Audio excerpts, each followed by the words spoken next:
Zoom out again. Relatively dense little patch of woods. A lot of little deadfall down on the ground. Started cleaning up some of this wood already. A couple large pieces of deadfall there. Some more back in there. And a lot of little stragglers to pick up here. Clear this up a little bit. See a lot of dead branches down here. We'll clear all of them off as well. Got a little fire going. Clear up some of the smaller stuff. Stack up the bigger stuff for later. I've got the Hoodlum cold steel Kukri Machete, regular one, not Magnum, and Caine Survival Tool. So we'll do a little bit of work now and see how it gets on. So we got our pile of scrub cleared up, and we're clearing away the smaller of the branches. Clean up the heavier stuff. You can see the Hoodlum right there. This is about the size of the wood that the Hoodlum works on well. And the Kukri Machete from cold steel, while more powerful, really isn't of any more benefit on wood like this, because the Hoodlum is able to cut through all the little branches on this in one stroke anyway. So the extra power of the Kukri Machete, or say the Caine Survival Tool, really isn't coming into play. And the other thing is, there's no issue with handle ergonomics or security when you're working on small wood like this with the Hoodlum, because the amount of force that you're using is so light, you don't really feel any issues with feedback. So just doing this type of wood, I mean, this is only goes up to about 1.5 inches in diameter.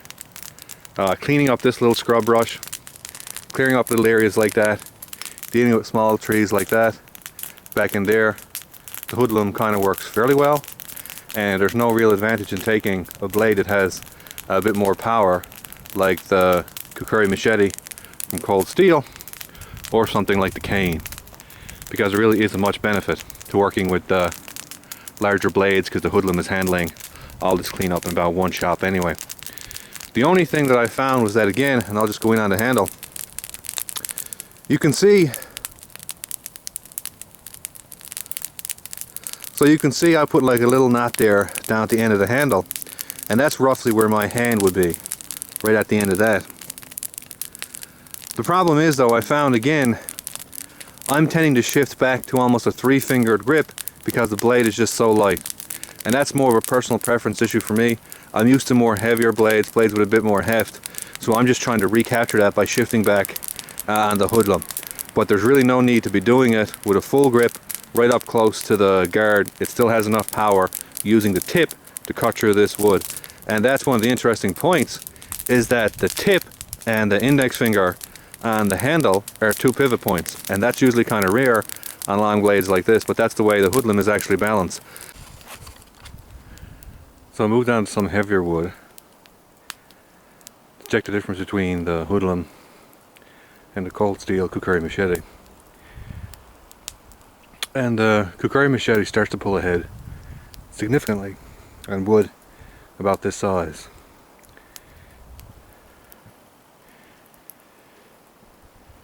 So you can see over here, I've used Kukri Machete to limb out this tree, and I've even cut off one of the larger fork points. This is the kind of size difference. On branches like this, we are starting to approach about 2 inches. The Kukri Machete really starts to benefit over a Hoodlum, because the Hoodlum is now taking multiple chops, around 5 to 10 hits to go through this wood, and the Kukri Machete is still doing it in 1 or 2 hits. And that's mainly because you can bring more power into it. You can swing from the elbow and swing from the shoulder, but with the Hoodlum you really can't. There's no benefit. So there's the Caine and the cold steel Kukri Machete. You can see how similar they are in overall shape. The main difference is a much larger handle on the Caine, and when I want to grip forward on the cold steel Kukri Machete, I have to use this little index finger choil. When I want to grip forward on the Caine, I'm actually up around the handle itself, much more comfortable. So that's all that wood cleaned up, and all the branches over here disposed of, this cleaned up. So speaking about the two of these, The main difference comes into when you're working in relatively thick wood, like both of them are actually resting on right there. The cane will be more fluid, the Kukri Machete will bind a little. But the main difference for me is in terms of comfort or just pleasure in actually using it. The Kukri Machete was a very functional tool. It handled all about 50% of this heavier work right alongside the Chris Caine, and aside from the few points where it actually bound a little bit, in terms of chop per chop and fatigue rates, they were very similar. But the Chris Caine has a much larger handle. The extra forward weight allows me to use a different muscle group. I can use more of my shoulder and a larger sort of swing with a slower sort of swing. So it's a much more enjoyable experience. In terms of raw functionality, they're extremely close, as I said, with the main difference being binding. Of course, the Caine is a lot stiffer, breaking apart wood and that type of deal. And there'll be other differences as well, like the Kukri Machete is not very good for splitting at all. It wedges fairly bad in the wood. But in terms of just breaking down the wood, limbing it out, felling it, this type of stuff, they're very, very similar. Again, the main difference is the handle, and a much heavier cane and a more forward balance allows me to use a different muscle group, so the fatigue rate in general is a bit lower, and it's much more comfortable, much more enjoyable to use. And again, there's other differences as well, like the sheath on the Caine is much better, and a bunch of other things. You can see the tips are relatively different. The Caine has a much heavier shovel point tip, much better for digging and that type of work, whereas the Kukri Machete has a much pointier tip, so the stabbing penetration is much higher, and little things like that. The only complaint I have about the Caine after working with it recently, and I know it's the same thing on the other ones that I had, the handle comes with a relatively high polish on it. Normally that's fairly decent, but today there was some snow coming on the handle. My hand was melting snow, the grip was getting a bit wet.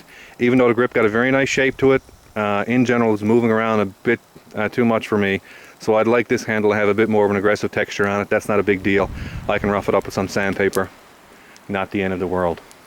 So again, nice little stack of wood there. I can pick it up later on when I'm out sometime.